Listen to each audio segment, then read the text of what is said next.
मेरा नाम अंकिता है। आज मैं बहुत खुश थी क्योंकि लड़के वाले मुझे देखने के लिए आ रहे थे। मेरा पहली बार रिश्ता आया था और खुद लड़के के माता पिता ने मुझे अपने बेटे के लिए पसंद किया था और अब वो लोग अपने बेटे के साथ हमारे घर आ रहे थे मुझसे मिलने के लिए और मेरे माता पिता से हम दोनों के रिश्ते की बात करने के लिए। मैं भी अपने होने वाले पति को देखने के लिए बेचैन हो रही थी। मेरे माता पिता भी उस लड़के से मिलना चाहते थे क्योंकि अभी तक वो सिर्फ उसके माता पिता से मिले थे। मैं बहुत खुश थी और अच्छे से तैयार हो रही थी ताकि मैं लड़के को पसंद आ जाऊं। मुझे लड़के का फोटो दिखा दिया गया था। मुझे तो लड़का बहुत पसंद आया था। बहुत स्मार्ट था, पढ़ा लिखा था। सुना था कि उसने शहर जाकर अपनी पढ़ाई कंप्लीट की है। हम लोग एक छोटे से गांव में रहते थे। हमारा गांव कोई मामूली तो नहीं था। यहाँ पर बहुत सारे जमींदार लोग रहते थे। मेरा रिश्ता भी जमींदार के घर से ही आ रहा था। मैं बहुत घबरा रही थी कि ना जाने क्या होगा क्योंकि ऐसी फीलिंग लड़कियों को पहली बार आती है जब उसके ससुराल वाले उसे देखने के लिए आते हैं। वो डरी डरी होती है, उसकी धड़कनें उसके काबू में नहीं होती। मेहमान हमारे घर पर आ चुके थे और मुझे चाय की ट्रे लेकर कमरे में बुलाया गया था। मैं जब गई तो देखा कि सामने ही अपने माता पिता के बीच में लड़का बैठा हुआ था जो मुझे बड़ी ही अनजान और चोरी छुपी नजरों से देख रहा था। मैं भी उसको चुपके चुपके देख रही थी, मगर ना जाने क्यों आसपास बैठे हुए लोगों की मौजूदगी होते हुए मुझे बहुत शर्म आ रही थी। मेरे नंद नंदोई भी मुझे देखने के लिए आए थे और फिर दोनों परिवारों की मर्जी के साथ ये रिश्ता तय हो गया था। जल्द ही मेरी शादी नीतीश के साथ होने जा रही थी। मैं बहुत खुश थी। दोनों परिवारों के बीच एक नया रिश्ता जुड़ने जा रहा था। मेरे घर वाले गरीब लोग थे। मेरे पिता एक मामूली सी फैक्ट्री में काम करते थे और वो फैक्ट्री भी हमारे गांव में नहीं थी बल्कि शहर में थी। मेरी एक बड़ी बहन भी थी जिसकी शादी हमारे ही गांव के जमींदार के बेटे से हुई थी। हम दोनों बहनों के अंदर ये क्वालिटीज थी। हम दोनों बहनें बेहद खूबसूरत थीं। यही वजह थी कि मेरी बड़ी बहन का रिश्ता भी जल्दी ही जमींदार के बेटे के साथ हो गया था और वो उस घर में ऐश से रह रही थी। जबकि मेरी दीदी के पति शहर के वकील की डिग्री पास करके आए थे। वो वकील थे और अच्छा खासा पैसा कमाते थे। उनके पास गांव की ढेर सारी जमीनें भी थीं। जिस लड़के के साथ मेरी शादी होने जा रही थी वो लोग भी बस ठीक ठाक थे, मगर मेरे पति का काम गांव में ही था। मेरी दीदी अपनी ससुराल में बहुत अच्छी रहती थी। उन दोनों पति पत्नी के बीच में भी अच्छी अंडरस्टैंडिंग थी। मेरे घर वाले यही चाहते थे कि उनको मेरे लिए भी पति बिल्कुल मेरी दीदी के पति जैसा ही मिले। हम दोनों बहनों की खूबसूरती की वजह से ही लोग हमें आसानी से पसंद कर लिया करते थे और मेरा रिश्ता भी इन लोगों के यहाँ मेरी खूबसूरती देखकर ही हो रहा था। लड़के वालों को मेरे माता पिता से उनकी बेटी के अलावा कुछ भी नहीं चाहिए था क्योंकि मैं उन्हें बहुत ज्यादा पसंद आई थी और वो मुझे ही अपने घर की बहू बनाना चाहते थे। फिलहाल दोनों परिवारों की खुशियां बेकरार थीं। दोनों परिवार बहुत खुश थे। अब हमें सिर्फ और सिर्फ अपनी शादी का दिन आने का इंतजार था और फिर 2 महीने के इंतजार के बाद मेरी शादी का दिन भी आ गया था।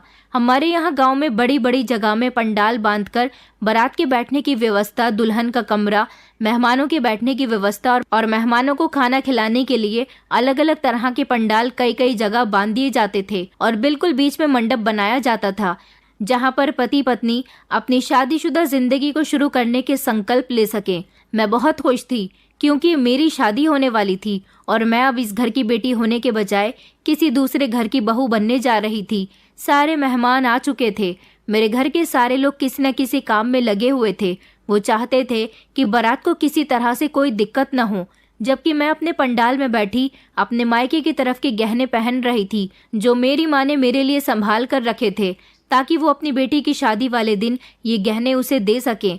अभी मैंने दुपट्टा नहीं पहना था क्योंकि अभी शादी का मुहूर्त होने में समय था। जब मुझे लड़कियां बुलाने आती तभी मुझे बाहर जाना था। मैं बड़ी आराम से तैयार हो रही थी और शीशे में बार बार खुद को निहार रही थी जब अचानक मुझे किसी अजीब से शोर की आवाज आई। मैंने जैसे ही पीछे पलटकर देखा तो ये देखकर मैं दंग रह गई थी कि 2 अनजान लोग मेरे पंडाल में घुस आए थे। ये लोग कौन थे? मैं इन्हें नहीं जानती थी, मगर जैसे ही मैं इनको देखकर चीखने वाली थी तभी एक आदमी ने मेरा मुंह दबोच लिया और मुझे चीखने का भी मौका न दिया।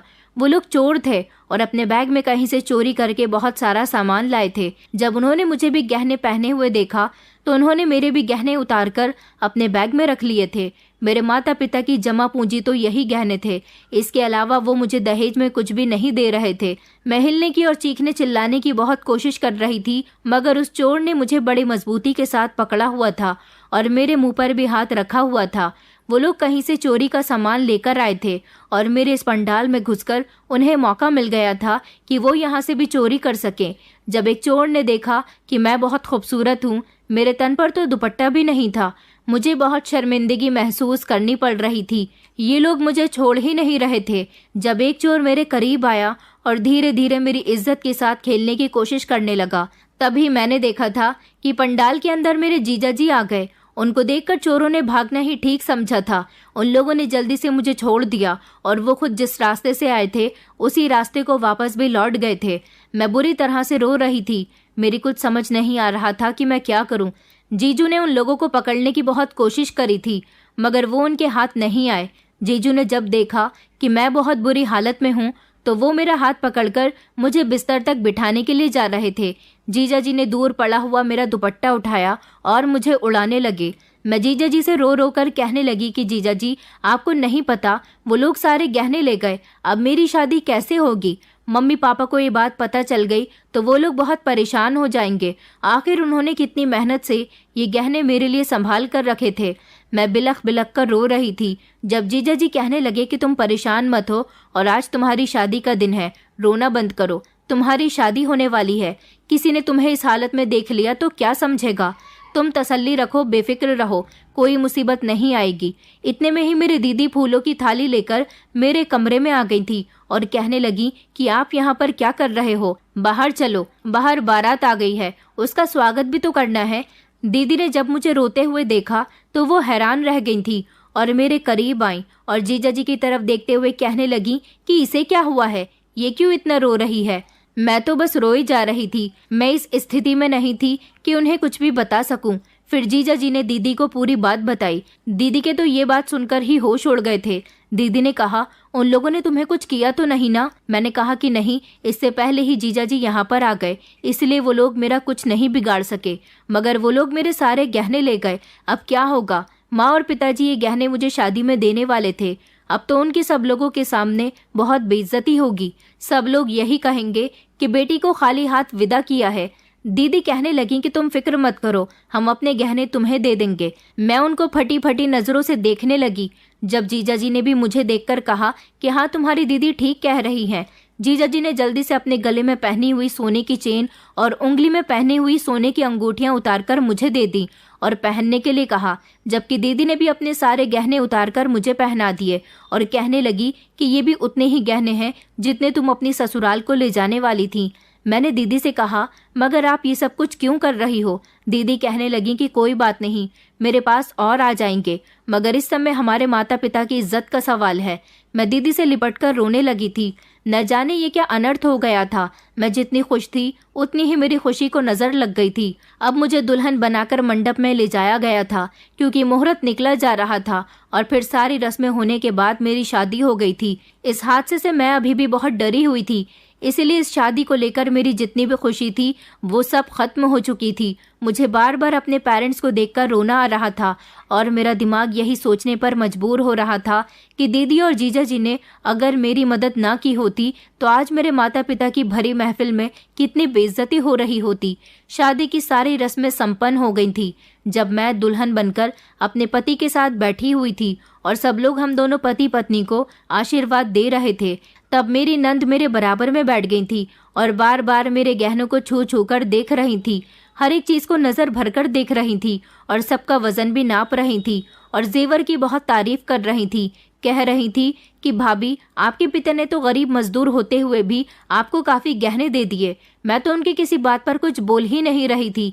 और फिर जल्दी जल्दी सारी रस्में खत्म होने के बाद मुझे मेरे पति के साथ विदा कर दिया गया था। मैं जब विदा होकर अपनी ससुराल आई तो बहुत डरी हुई थी। बार बार मेरे दिमाग में वही सब बातें घूम रही थी। मुझे किसी से बात करना भी अच्छा नहीं लग रहा था। शुक्र तो इस बात का था कि वो लोग मेरी इज्जत भी खराब कर सकते थे। इस बात से मैं मेंटली डिस्टर्ब हो गई थी। मैं अपने कमरे में बैठी हुई अपने पति के आने का इंतजार कर रही थी। जब इसी बात को मैं बड़ी गहराई से सोच रही थी, मेरे पति कमरे के अंदर आ चुके थे और मुझे कुछ पता भी नहीं चला। वो मेरे करीब आकर बैठ गए। जैसे ही उन्होंने मुझे छुआ तो अचानक मैं बहुत घबरा गई थी। मुझे इस तरह घबराते हुए देखकर वो कहने लगे कि क्या हुआ, इतना क्यों घबरा रही हो। मेरे मुंह से तो उनके लिए कोई शब्द ही नहीं निकल रहे थे, क्योंकि अभी तक मुझे वही एहसास हो रहा था जब उन दोनों में से एक ने मुझे बड़ी मजबूती से पकड़ रखा था और दूसरा वाला धीरे धीरे मेरे करीब आकर मेरी इज्जत खराब करने की कोशिश कर रहा था।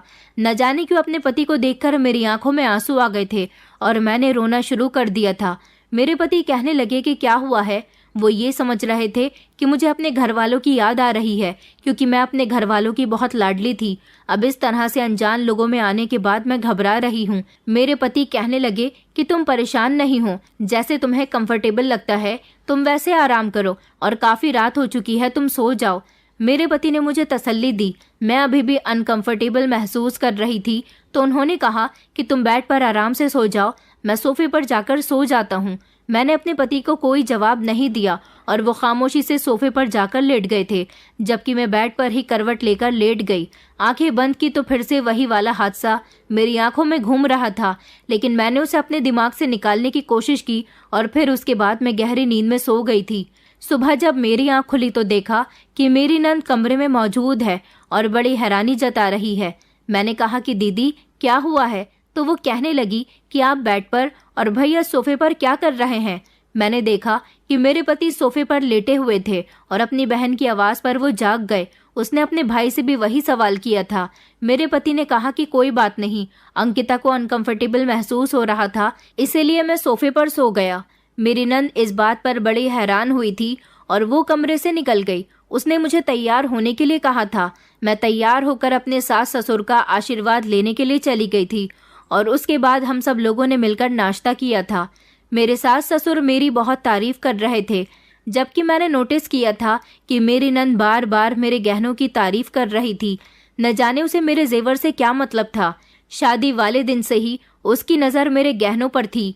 नाश्ता करने के बाद मेरे नंदोई ने नीतीश से कहा कि आओ साले साहब, मुझे आपसे कुछ इम्पोर्टेंट बात करनी है।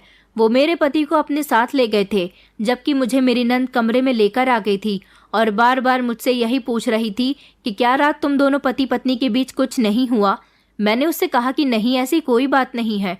तो वो कहने लगी कि मुझे तो कुछ गड़बड़ ही लगती है, आखिर भैया के सोफे पर सोने का क्या मतलब बनता है। मैं उसकी इस बात पर खामोश रही थी। उसे मैंने कोई जवाब नहीं दिया था। तभी मेरे पति गुस्से से आग बबूला होते हुए कमरे के अंदर आए। उनके साथ मेरे नंदोई भी थे। नीतीश कहने लगे कि अंकिता, क्या जो मैं सुन रहा हूँ वो सही है। मैं तो उनकी बात सुनकर घबरा गई और कहने लगी कि मैं आपका मतलब नहीं समझी, आपने क्या सुना है। तो उन्होंने कहा कि तुम पवित्र नहीं हो, तुम अपनी पवित्रता शादी से पहले ही खो चुकी हो। ये बात सुनकर तो मेरे पैरों तले से जमीन निकल गई थी। मैंने कहा, ये आप क्या कह रहे हैं? नहीं, ऐसा कुछ भी नहीं है। तभी मेरे नंदोई ने कहा, तो फिर सुबह हमारे साले साहब सोफे पर क्यों सो रहे थे? सारी रात तुमने अपने पति को अपने पास क्यों नहीं सोने दिया? मैंने कहा, ये तो खुद सोफे की तरफ चले गए थे। मेरी इस बात पर मेरे पति ने कहा, हाँ तो तुम मुझसे घबरा ही इतना रही थी, भला कोई लड़की शादी की पहली रात इतना भी घबराती है क्या? तुम्हारी घबराहट देखकर मुझे यही लगा कि तुम अभी डर रही हो। मैंने सोचा कि मुझे तुम्हें अभी थोड़ा वक्त देना चाहिए, मगर जो मुझे मेरे जीजा जी ने बताया है, ये सब सुनकर तो मुझे पक्का यकीन हो गया कि तुम्हारे जीजा के साथ शादी से पहले अफेयर था और कल रात भी जीजा जी ने खुद अपनी आंखों से तुम्हारे जीजा को और तुम्हें एक साथ एक दूसरे के हाथों में हाथ डाले हुए देखा था। यहाँ तक कि वो तुम्हें अपने हाथ से तुम्हारा दुपट्टा भी पहना रहे थे। मैं इस बात का क्या मतलब समझूं? तुम्हारी अपवित्रता खुलकर मेरे सामने ना आ जाए, इसलिए तुमने रात को मेरे सामने रोने का नाटक किया ताकि मैं डर जाऊं और सारी रात तुम्हें कुछ न कर सकूं। ये तो अच्छा हुआ कि जीजा जी ने मुझे वक्त पर ही सब कुछ बता दिया। मैंने अपने पति से कहा कि ऐसा कुछ भी नहीं है, आपके जीजा जी ने जो देखा है वो सब गलत है। मेरे पति मेरे करीब आए, उन्होंने मेरा बाजू जोर से दबोच लिया और फिर कहने लगे, तो फिर रात जो तुम नौटंकी कर रही थी वो क्या थी? अब मैं अपने पति को क्या बताती कि मैं किस वजह से परेशान थी। मेरी नंद भी इस बात को लगातार बढ़ावा दे रही थी। अपने भाई से कह रही थी कि भैया तुम इसके साथ बिल्कुल ठीक कर रहे हो, जैसा इसने कल रात आपके साथ किया। ऐसा तो हमारे खानदान में दूर दूर तक भी किसी ने नहीं किया। इसका मतलब यही बनता है कि ये पवित्र नहीं है, और यही बात छुपाने के लिए इसका शादी से पहले इसके जीजा से अफेयर रहा है, इसलिए ये सारे नाटक कर रही है। मैंने कहा, आप लोग मुझ पर गलत इल्जाम लगा रहे हो। इतनी ही देर में शोर की आवाज़ सुनकर मेरे सास ससुर भी कमरे में आ गए थे और वो पूछने लगे कि आखिर क्या हुआ है। मैं जल्दी से अपनी सास को जाकर लिपट गई और उनसे रोते हुए कहने लगी कि देखिए ना मम्मी जी, ये लोग मुझ पर गलत इल्जाम लगा रहे हैं। तभी मेरे नंदोई कहने लगे कि भाभी, हम आप पर गलत इल्जाम नहीं लगा रहे, ये बात अभी साबित हो जाएगी कि आप पवित्र हो या फिर अपवित्र। मैं एक बाबा जी को जानता हूँ, वो यहाँ आकर सब कुछ पता लगा लेंगे। मेरे ससुर कहने लगे, अरे तुम लोग पागल हो गए हो क्या? अभी इस बेचारी को हमारे घर में आए हुए एक दिन भी नहीं हुआ और तुम लोगों ने इसका पीछा ले लिया। मेरे नंदोई ने मेरे ससुर से कहा, अरे ससुर जी, आपको नहीं पता कि आप जिसको बेचारी कह रहे हो वो बेचारी नहीं है। शादी से पहले इसका इसके जीजा के साथ संबंध रहा है। मैंने खुद कल रात इसे शादी के पंडाल में इसके जीजा के साथ देखा था। वो इसके साथ गलत गलत हरकतें कर रहा था, जबकि यही बात छुपाने के लिए इसने अपने पति को भी रात हाथ लगाने नहीं दिया, यहाँ तक कि आपके बेटे को सोफे पर सुलाया। ये बात सुनते ही मेरे सास ससुर ने अपने कानों पे हाथ लगा लिए और कहने लगे कि हे भगवान, हम कैसी लड़की को अपने घर की बहू बनाकर ले आए। मैं उन लोगों से भी यही कह रही थी कि आप लोग मेरी बात को समझ नहीं रहे हैं, मगर कोई भी मेरी बात सुनने के लिए तैयार नहीं था। मेरी नंद थी कि बार बार सबके बीच में बोलकर यही कह रही थी कि ये लड़की ही गलत है। अपनी गलती छुपाने के लिए इंसान यही कहता है कि मैंने कुछ नहीं किया। मेरे पति ने अपने जीजा से कहा, तो फिर जीजा जी, आपको ये बात साबित करनी ही होगी कि ये पवित्र है या अपवित्र। उसके लिए आप बाबा जी को यहाँ बुला ही लो, क्योंकि अगर ये अपवित्र निकली तो मैं इसे धक्के मारकर घर से निकाल दूंगा। भला मैं ऐसी लड़की के साथ सारी जिंदगी नहीं गुजार सकता। मेरा रो रो कर बुरा हाल हो चुका था। मेरी इसमें क्या गलती थी जो मेरे साथ इतना बुरा हो रहा था? मैंने तो सोचा था कि मैं शादी के बाद बेहद खुश रहूंगी, मगर यहाँ तो मुझे एक पल का भी सुकून नहीं मिल रहा था। तो फिर मुझे खुशी कहाँ से नसीब हो सकती थी? 2 घंटे के बाद बाबा जी घर आ गए थे। ये बाबा कौन था? हम में से कोई इसे नहीं जानता था सिवाय मेरे नंदोई के। मेरा नंदोई ही इसे यहाँ पर लेकर आया था। उसने बाबा को सारी बात बताई थी। बाबा कहने लगा कि ठीक है, मैं अपने उपाय इस लड़की पर करता हूँ, अभी पता चल जाएगा कि ये लड़की पवित्र है या अपवित्र। बाबाजी ने मुझे अपने पास बिठाया, मेरी कुंडली मंगवाई गई। मेरे सर पर हाथ रखकर न जाने वो क्या मंत्र पढ़ते रहे थे, और फिर थोड़ी देर के बाद उन्होंने कहा कि ये लड़की तो अपवित्र है, जबकि इस लड़की का भाग्य अब आपके बेटे के साथ जुड़ चुका है और अब आपके बेटे की जिंदगी में भी कठिनाइयां आने वाली हैं। ये बात सुनकर सब लोग हैरान रह गए थे। मैंने कहा, बाबा जी, आप ये क्या कह रहे हैं? ऐसा कुछ भी नहीं है। तो बाबा कहने लगा कि ऐसा ही है लड़की, तुम्हारी अपवित्रता अब तुम्हारे पति के भाग्य में शामिल हो गई। अब तुम्हारे पति के ऊपर बहुत सारी कठिनाइयां आने वाली हैं, और ये कठिनाइयों का समय ज्यादा दूर नहीं बल्कि करीब ही है। मेरी सास कहने लगी, तो फिर बाबा जी, इस चीज का उपाय क्या होगा? हमें उपाय बताओ। हम तो इस लड़की को यहाँ से ही निकाल देंगे। हम नहीं चाहते कि हमारे बेटे को कुछ हो। बाबा ने कहा कि अच्छा ठीक है, मैं उपाय कर दूंगा। इस लड़की को पूरे 2 दिन तक ना तो कोई अन्न देना है और ना ही जल का एक भी कतरा देना है। इसे अपनी अपवित्रता खत्म करने के लिए उपवास करना होगा।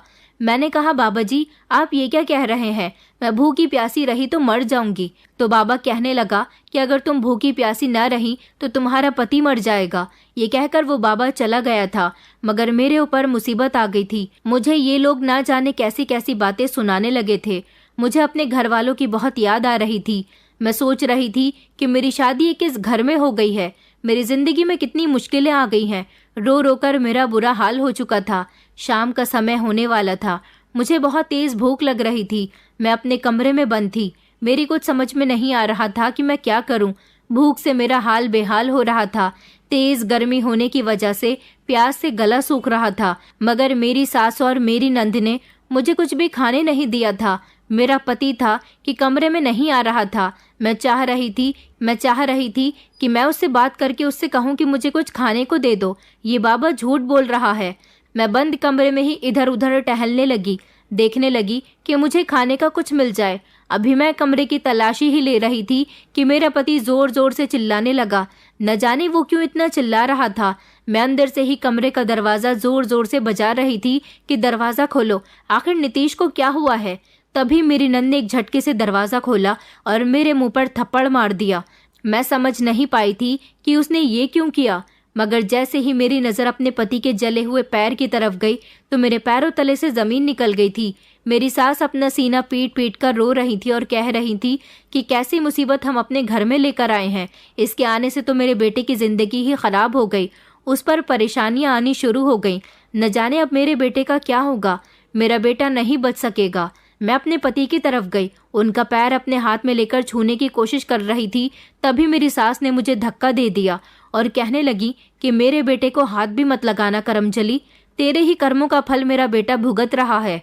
अरे अगर तुझे अपना जीजा इतना ही पसंद था तो उसी से शादी कर लेती। मेरे बेटे से शादी करके उसकी जिंदगी खराब करने की क्या जरूरत थी। मैं अभी भी उन लोगों से यही कह रही थी कि मम्मी जी मेरी कोई गलती नहीं है, नीतीश का पैर जल गया है, इसमें मेरी क्या गलती। तभी मेरा नंदोई भागा भागा आया और कहने लगा मैं अभी अभी बाबा जी से बात करके आया हूँ। बाबा जी ने बताया है कि जरूर इस लड़की ने कुछ खाया पिया होगा, तभी नीतीश पर मुसीबत आई है। दरअसल मेरे पति का पैर तब जला था जब उसकी बहन ट्रे में गरम गरम चाय की केतली लेकर आ रही थी। जब उनकी अपनी बहन से टक्कर हुई तो पूरी चाय की केतली नीतीश के पैर पर गिर गई थी। ये एक एक्सीडेंट था, मगर उन लोगों ने इस हादसे को भी मेरा नाम दे दिया था। मेरी सास और नंद ने इस बात पर मुझे बहुत ही मारा था। मैंने तो सुबह से कुछ खाया पिया भी नहीं था, मगर ये लोग तो बाबा के भड़कावे में आ चुके थे। मार मार कर इन लोगों ने मेरा बुरा हाल कर दिया था और फिर से मुझे कमरे में बंद कर दिया गया था। मुझे तो अब इन लोगों से बहुत डर लगने लगा था, क्योंकि ये लोग इंसान नहीं बल्कि दरिंदे थे। मेरा पति का पैर कुछ ठीक हुआ तो वो कमरे में मुझसे मिलने के लिए आया था और बार बार यही कह रहा था कि ना जाने कौन सी घड़ी थी जो मेरी शादी तुम्हारे साथ हो गई। मैं अपने पति के पैरों में गिर गई और उनसे कहने लगी कि नीतीश मैंने कुछ भी नहीं किया, मैं पवित्र हूँ और मैं इस बात की सच्चाई चीख चीख कर दे सकती हूँ। तुम लोग मेरी बात सुनने को तैयार ही नहीं हो। जीजा जी से मेरा कोई अफेयर नहीं था, प्लीज मेरी बात का यकीन करो, वो बाबा झूठ बोल रहा है। मगर नीतीश ने मेरी एक न सुनी। अगले दिन फिर से बाबा वहां आ गया था। मुझे इस बाबा पर अब बहुत गुस्सा आया। मैंने इस बाबा का गिरेबान पकड़ लिया और चिल्ला चिल्लाकर कहने लगी कि तेरी वजह से मेरा घर खराब हो रहा है, मैं पवित्र हूँ। मैं जोर जोर से चिल्ला रही थी। मेरे पति ने मेरे मुंह पर एक जोरदार थप्पड़ मार दिया और कहने लगा कि तुम्हारी हिम्मत कैसे हुई बाबा जी से इस तरह की बातें करने की। बाबा को गुस्सा आ गया और वो कहने लगा अब मैं इस घर में कभी नहीं आऊंगा। आखिर ये लड़की अपवित्र है और तुम लोगों के यहाँ बहुत बड़ा संकट आने वाला है सिर्फ इस लड़की की वजह से। मैं तब भी यही कह रही थी कि ये झूठ बोल रहा है। बाबा कहने लगा अगर मैं झूठ बोल रहा हूँ तो तुम्हें एक परीक्षा सफल करनी होगी। बताओ तुम परीक्षा सफल करने के लिए तैयार हो। मैंने कहा मैं सब कुछ करने के लिए तैयार हूँ, क्योंकि मैं झूठ नहीं बोल रही हूँ, झूठ तुम बोल रहे हो। तो वो बाबा कहने लगा कि अच्छा ठीक है, हमारी इस परीक्षा से सबको पता चल जाएगा कि तुम पवित्र हो या नहीं।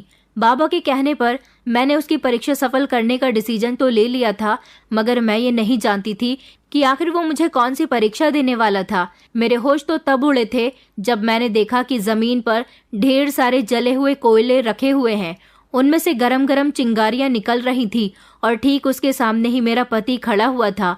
बाबा कहने लगा कि तुम्हें इन दहकते हुए कोयलों पर चलकर अपने पति की तरफ जाना है। अगर तुम्हारे पैर जल गए तो इसका मतलब यही है कि तुम अपवित्र हो, और अगर तुम्हारे पैर नहीं जले तो तुम पवित्र हो। मैंने कहा ये तुम क्या कह रहे हो, ये आग है और आग से तो कोई भी इंसान जल सकता है। पवित्र हो या फिर अपवित्र हो ये कोई मायने नहीं रखता। ये तुम इन लोगों के दिमाग में किस तरह की बातें डाल रहे हो। बाबा कहने लगा कि तुम इस परीक्षा को सफल करने के लिए तैयार हो या नहीं, क्योंकि इस परीक्षा को सफल करने से ही तुम्हारी सारी सच्चाई के बारे में पता चलेगा। मैं जोर जोर से चिल्ला रही थी और रो रो कर सबसे कह रही थी कि मेरी बात का यकीन करो, मगर अभी भी मेरी कोई बात का यकीन नहीं कर रहा था। मेरी नंद ने जबरदस्ती मेरा हाथ पकड़कर इन दहकते हुए कोयलों पर खड़ा कर दिया था। मेरी एक जोरदार चीख निकली थी क्योंकि मेरे पैर जलने लगे। मैं आगे नहीं बढ़ सकी। मैंने कहा मैं नहीं जा सकती आगे, मेरे पैर जल गए। फिर मेरा पति मेरे करीब आया और उसने मुझे धक्का देकर जमीन पर गिरा दिया। कहने लगा कि तेरे पैर तो जल गए हैं, इसका मतलब कि तू अपवित्र है, अब मैं तुझे नहीं छोड़ूंगा। ये कहते हुए मेरा पति मेरी तरफ को लपका था जब मुझे मेरे नंदोई ने थाम लिया और मेरे पति को समझाने की कोशिश की। मेरा पति चिल्ला चिल्ला कर कह रहा था, इसे अभी और इसी समय घर से निकाल दो, ये मेरी पत्नी बनने के लायक ही नहीं है, मैं इसके साथ नहीं रहूंगा, मैं जल्द ही इसे डिवोर्स दे दूंगा। मगर मेरे नंदोई ने उसे समझाया और कहने लगा कि अब हमें इसकी सच्चाई के बारे में पता चल गया तो क्यों ना हम लोग इसका फायदा उठाएं। ये बात मेरे ससुराल वाले समझ नहीं पाए थे। उन्होंने कहा, ये अपने जीजा से प्यार करती है ना, तो फिर इसका जीजा इसकी खुशी की खातिर सब कुछ करने के लिए तैयार होगा और वो पहले इसका इस्तेमाल भी कर चुका है, तो हम इसे इसके जीजा के पास लेकर चलेंगे और उसे बताएंगे कि तुम्हारी वजह से तुम्हारी साली की जिंदगी खराब हो रही है। ये खुद इस बात को कहेगी कि इसका अफेयर इसके जीजा के साथ चल रहा है। इसका जीजा भी तो शादीशुदा है ना, अपना घर बचाने के लिए वो हमारी हर बात को मानने के लिए तैयार होगा। हम इसे मोहरा बनाकर उसका इस्तेमाल कर सकते हैं। वो तो बहुत अमीर है, हम लोग उसे भी ज्यादा अमीर है। सुना है उसके पास गांव की ढेर सारी जमीनें हैं, तो क्यों ना हम उसकी थोड़ी सारी जमीनें अपने नाम करवा लें। ये कहकर मेरा नंदोई हंसने लगा था, जबकि मेरा पति भी उसका प्लान समझ गया था।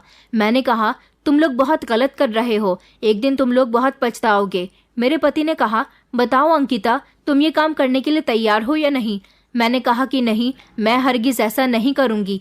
मेरे पति ने कहा, तो अभी और इसी समय इस घर से निकल जाओ और अपने बाप से जाकर कह देना कि तुम तलाक लेकर आ चुकी हो, या फिर मैं खुद तुम्हारे पिता को फोन करके सारी सच्चाई बता दूंगा कि उनकी बेटी कैसी है, और उसके बाद तुम उनको सारे सवालों के जवाब देती रहना।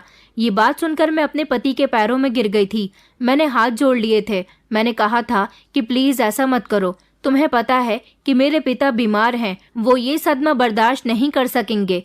मेरे पिता ने हम दोनों बेटियों को अच्छे संस्कार दिए हैं, जब उन्हें ये सब पता चलेगा तो वो क्या सोचेंगे।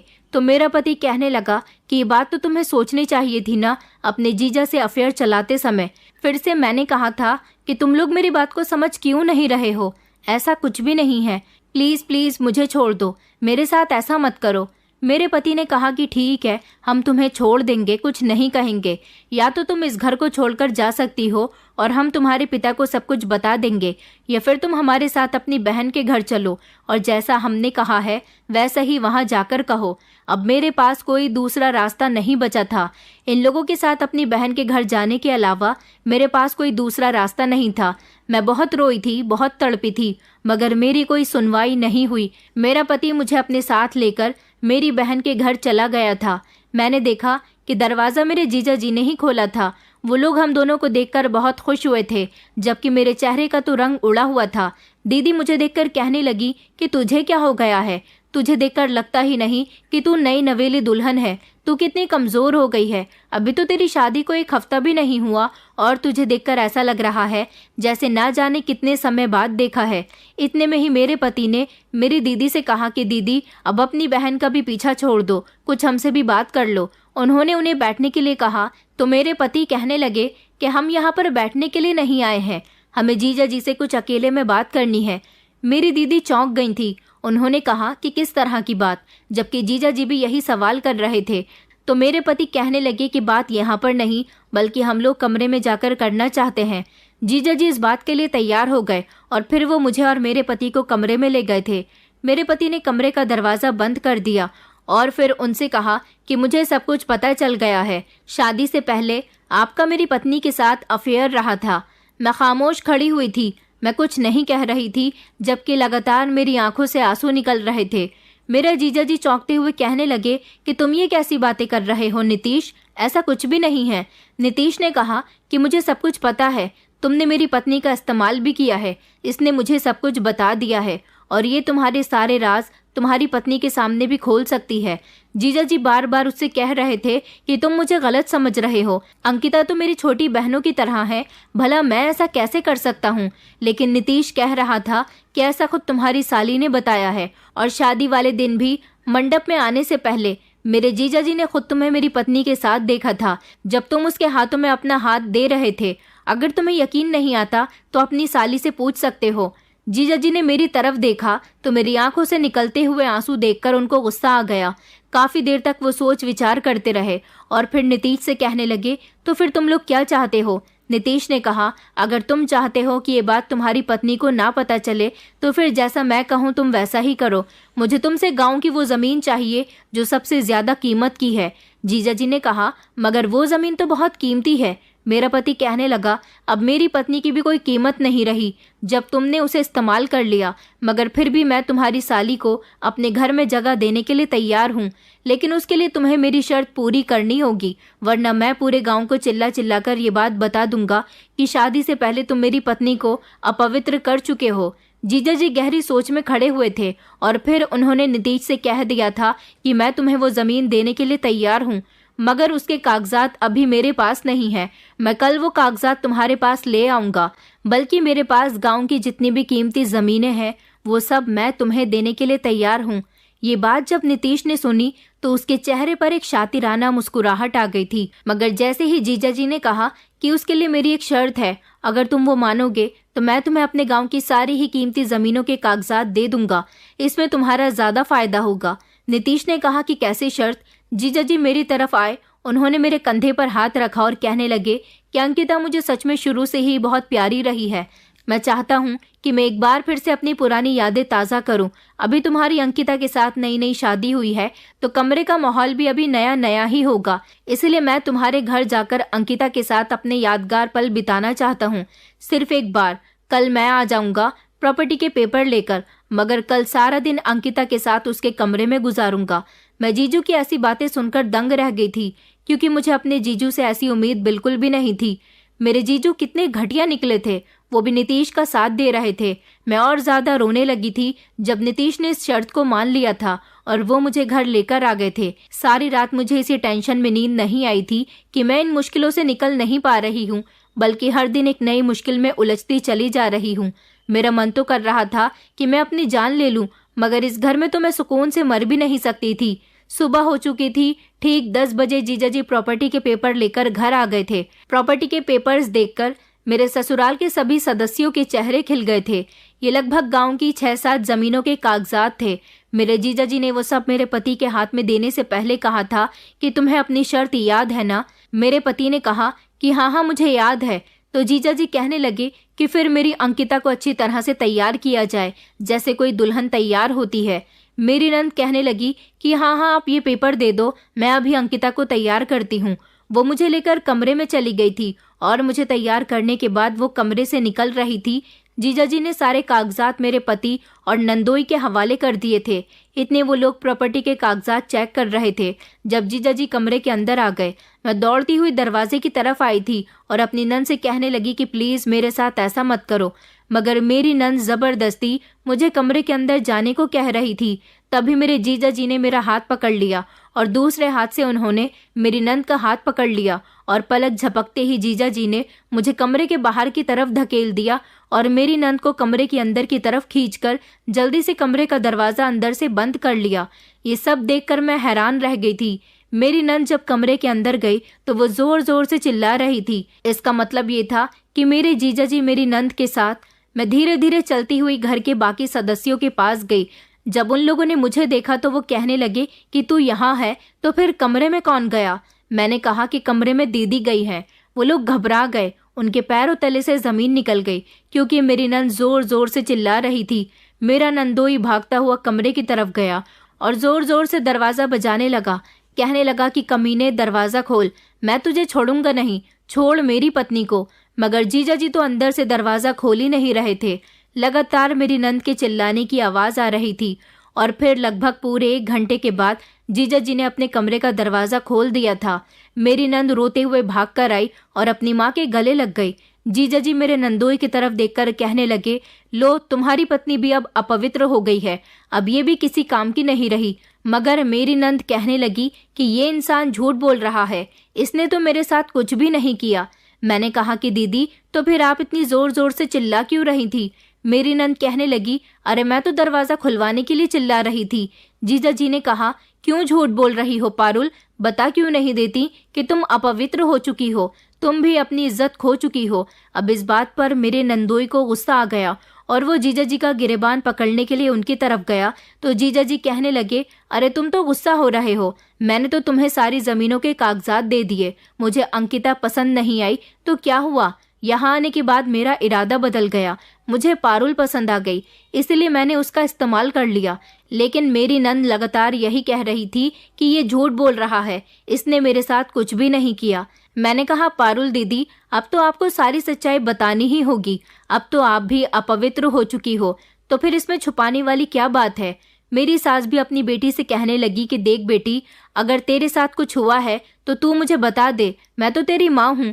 मेरी नंद चिल्ला चिल्ला कर कह रही थी कि ये इंसान झूठ बोल रहा है, आप लोग मेरी बात समझने की कोशिश क्यों नहीं कर रहे हो?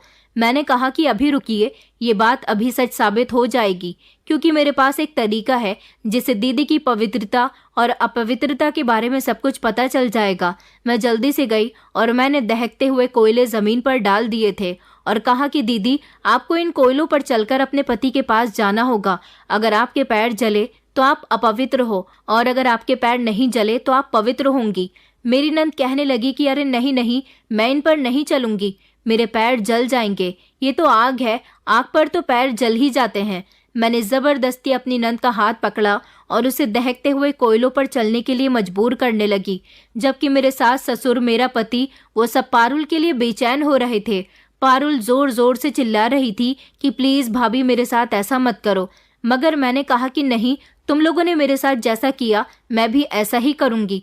आखिर मेरी पवित्रता भी तो इसी तरह से चेक की गई थी, तो तुम्हारे साथ भी ऐसा ही होगा। मेरी बात सुनकर मेरी नंद ने अपने हाथ जोड़ लिया और कहने लगी कि भाभी, हमें माफ कर दो, मैंने आपकी शादी पर आपके ज्यादा गहने देखे थे, इसलिए अपने पति से कहा था कि वो मुझे भी ऐसे ही गहने लाकर दे दे। मेरे पति ने कहा कि मैं एक प्लान बनाता हूँ और इस प्लान में तुम मेरा साथ देना। उसने अपने भाई की तरफ देखकर कहा कि वो बाबा झूठ बोल रहा था, वो कोई बाबा नहीं था बल्कि मेरे पति का एक दोस्त था, उसने उसे वो सब कहने के लिए पैसे दिए थे। मेरे पति ने एक ही झटके से अपने जीजा की तरफ देखा, जबकि मेरे नंदोई को इस बात पर गुस्सा आ रहा था कि पारुल ये सब कुछ क्यों कह रही है। वो मेरी नंद के पास आया और उसने उसके मुंह पर एक जोरदार थप्पड़ मार दिया। वो कहने लगा कि घटिया औरत, मैं तेरे साथ नहीं रहूंगा, तू अपवित्र हो चुकी है। मेरा दोस्त जो कुछ भी कह रहा था वो तो हमने तेरी भाभी को लूटने के लिए एक्टिंग की थी, मगर तेरे साथ जो हुआ वो सब तो हमारी आंखों के सामने है। मेरी नंद रो रो कर गिड़गिड़ाकर अपने पति से कह रही थी कि तुमने जो कुछ भी देखा है वो सब झूठ है। वो बार बार यही कह रही थी कि प्लीज भाभी, अपने जीजा जी से कहो कि वो सब कुछ सच सच मेरे पति को बता दें, वरना मेरा घर खराब हो जाएगा। मैंने कहा, क्यों, तुम्हें अब अपने घर की इतनी फिक्र क्यों हो रही है? तुमने जो मेरा घर खराब किया उसकी तुम्हें कोई परवाह नहीं। अरे मैं तो नई नवेली दुल्हन थी, तुम लोगों ने मेरा जीना दुश्वार करना शुरू कर दिया था। तुम लोगों ने मेरे साथ क्या क्या नहीं किया, मैं अपने कैरेक्टर की गवाही दे देकर थक गई, मगर तुम में से किसी ने भी मेरी एक न सुनी। मेरी सास कहने लगी कि बेटा हमें माफ कर दे, इसको छोड़ दे। मैंने कहा कि नहीं, मैं इसको नहीं छोड़ूंगी। अब अपनी बेटी पर बात आई तो दिल दुखाना, जब मेरे साथ तुम लोगों ने गलत किया था तब तुम लोगों का दिल पत्थर का बन गया था। मैं जोर जोर से चीख रही थी और अपनी नंद का हाथ पकड़कर जबरदस्ती इसे कोयलों पर चलने के लिए कह रही थी। मेरी नंद फिर रो रही थी जब जीजा जी ने मुझे रोकने की कोशिश की और कहा कि इसको छोड़ दो अंकिता, ये सब मैंने इन लोगों को सबक सिखाने के लिए किया था। उन्होंने मेरे नंदोई की तरफ देखा और कहा कि मैंने तुम्हारी पत्नी के साथ कुछ नहीं किया, ये सिर्फ और सिर्फ तुम्हारी है। कभी कभी आंखों देखा भी सच नहीं होता। हमें बात की गहराई तक पहुंचना चाहिए। जब तक सारी बात क्लियर न हो जाए उसके बारे में बिना सोचे समझे बात को बढ़ावा नहीं देना चाहिए। तुमने जो अपनी आंखों से देखा था वो सच नहीं था। दरअसल उस रात अंकिता जिस जगह पर थी वहां पर चोर घुस आए थे। वो लोग शहर से चोरी करके यहाँ हमारे गांव में भाग आए थे और दुल्हन के पंडाल में जाकर घुस गए थे। उस समय अंकिता वहां पर तैयार हो रही थी। वो लोग वहां अपना हुलिया ठीक कर रहे थे, शादी के समारोह में शामिल होने जा रहे थे। जब उन्होंने अंकिता को देखा कि वो दुल्हन बनी गहने पहनकर खड़ी हुई है तो उन लोगों ने जबरदस्ती उससे उसके जेवर छीन लिए और वो उसकी इज्जत को खराब करने की कोशिश करने लगे। तभी मैं वहां पर पहुंच गया। मुझे आते हुए देखकर वो दोनों चोर वहां से भाग गए थे, लेकिन जाते जाते वो अंकिता के गहने भी ले गए थे। अंकिता बुरी तरह से रो रही थी, उसकी हालत बहुत खराब थी।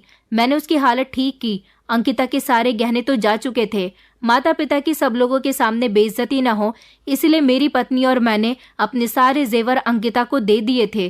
कल रात जब तुम मेरे घर आए थे और मुझे आकर ब्लैकमेल कर रहे थे, तब मैं सब कुछ समझ गया था, क्योंकि कल जब तुम मेरे घर आए और मुझ पर झूठा इल्जाम लगाया और मैंने भी जब अंकिता की रोती हुई हालत देखी, तो मैं समझ गया था कि तुम लोग जरूर अंकिता को तंग कर रहे हो। इसलिए मैंने ये सब नाटक किया। और जो प्रॉपर्टी के पेपर्स मैंने तुम लोगों को दिए हैं, वो कोई प्रॉपर्टी के पेपर्स नहीं है, बल्कि वो तो नकली पेपर्स हैं। और तुम, मेरा जीजा जी ने मेरे नंदोई की तरफ देखकर कहा, तुमने जिस तरह से अंकिता को बदनाम किया, उसी तरह आज तुम्हारी पत्नी भी हम सबके सामने बदनाम हुई। तुमने इसे बहुत तंग किया है। मैं चाहता तो आज तुम्हारी पत्नी की इज्जत खराब करके तुमसे अपनी साली का बदला भी ले सकता था, मगर मुझे तुम्हें सबक सिखाना था, ऐसा सबक जिससे तुम लोगों को एक गहरी सीख मिल सके। फिर वो मेरे पति की तरफ गए और मेरे पति से कहने लगे कि नीतीश, मुझे तुमसे ऐसी उम्मीद बिल्कुल भी नहीं थी। तुम तो एक समझदार और पढ़े लिखे लड़के हो। तुमने तो अपनी पत्नी को छुआ तक नहीं, और दूसरों की बातों में आकर तुमने ये बात समझ ली कि तुम्हारी पत्नी का किसी के साथ अफेयर चल रहा है और वो अपवित्र भी है। तुम जैसे इंसान पर मुझे शर्मिंदगी महसूस होती है, जो अपनी पत्नी की इज्जत नहीं करता, बल्कि उसकी इज्जत को और दूसरों के सामने उछाल उछाल कर बताता है। मेरी नंद भी मुझसे माफी मांग रही थी। वो बहुत बुरी तरह से रो रही थी, क्योंकि इस हादसे से वो बुरी तरह से डर गई थी। सारी सच्चाई सब लोगों के सामने खुलकर आ चुकी थी और फिर थोड़ी ही देर में पुलिस भी आ गई। मेरा पति बहुत शर्मिंदा हो रहा था। मेरा नंदोई ये बात अच्छी तरह से जानता था कि मेरे जीजा जी ने उस समय मुझे तसल्ली दी थी, बल्कि उन्होंने मेरे साथ कुछ गलत नहीं किया था, मगर वो लालच में आकर पैसे वसूलना चाहता था, इसलिए उसने ये सब कुछ किया था। पुलिस ने मेरे ससुराल वालों को अरेस्ट कर लिया था, क्योंकि मेरी दीदी ही पुलिस को लेकर आई थी। कभी भी हमें आंखों देखी बात पर विश्वास नहीं करना चाहिए। कुछ रिश्ते ऐसे होते हैं जो बहुत कच्ची डोर की तरह होते हैं, थोड़ा सा दबाव पड़ते ही टूट जाते हैं। इसलिए अपने रिश्तों को खुद संभालना सीखिए, अपने रिश्तों पर भरोसा करना सीखिए, बात की गहराई को समझने की कोशिश कीजिए।